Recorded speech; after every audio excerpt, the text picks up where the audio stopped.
بسم اللہ الرحمن الرحیم۔ خواب میں انگور دیکھنا۔ حضرت دانیال علیہ السلام فرماتے ہیں کہ موسم پر خواب میں انگور سیاہ کانا غم اور پریشانی کی دلیل ہے اور بے وقت خوف اور ڈر ہے۔ اہل تعبیر نے بیان کیا ہے کہ سیاہ انگور کے ہر ایک دانہ کھائے ہوئے کے شمار پر اس کو بید یا لکڑیاں ماریں گے۔ انگور سفید کا وقت پر کھانا امید سے بڑھ کر دنیا کی خیر و منفعت ہے۔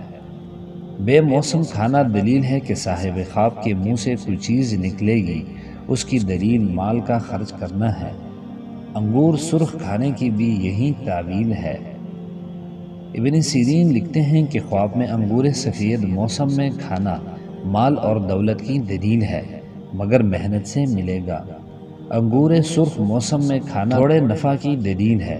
جس انگور کا چھلکا سخت ہے اس کا خواب میں کھانا مال کی دلیل ہے جو مشکل سے ملے گا، اور ہلکے چھلکے والا انگور مال حلال کی دلیل ہے۔ جس انگور کا پانی سیاہ ہے مال حرام کی دلیل ہے۔ جو انگور دیکھنے میں سرخ ہے عزت اور مرتبہ کی دلیل ہے۔ جو انگور دیکھنے میں سیاہ ہے غم اور پریشانی کی دلیل ہے۔ جو انگور میٹھا اور پاکیزہ ہے مال اور جاہ زیادتی عزت کی دلیل ہے۔ جابر مغربی بیان کرتے ہیں کہ کوئی شخص خواب میں دیکھے انگور لکڑی کے اوزار سے نچوڑتا ہے، دلیل ہے کہ ظالم بادشاہ کی خدمت کرے گا۔ اگر اینٹ یا مٹی سے نچوڑتا ہے تو دلیل ہے کہ بادیانت بادشاہ کی خدمت کرے گا۔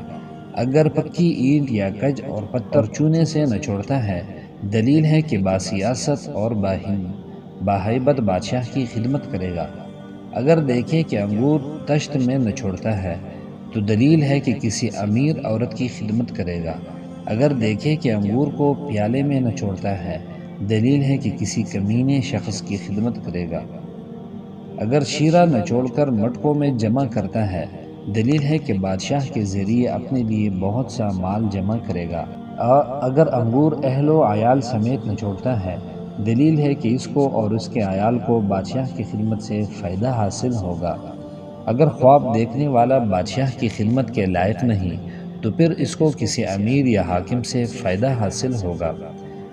جعفر صادق بیان کرتے ہیں کہ انگور سیاہ اور سفید وقت پر اور بے وقت پر خواب میں دیکھنا 3 وجہ پر ہے۔ نمبر 1 فرزند نیک، نمبر 2 علم فرائض، نمبر 3 مال حلال۔ نیز آپ نے فرمایا کہ انگور کا نچوڑنا بھی 3 وجہ پر ہے۔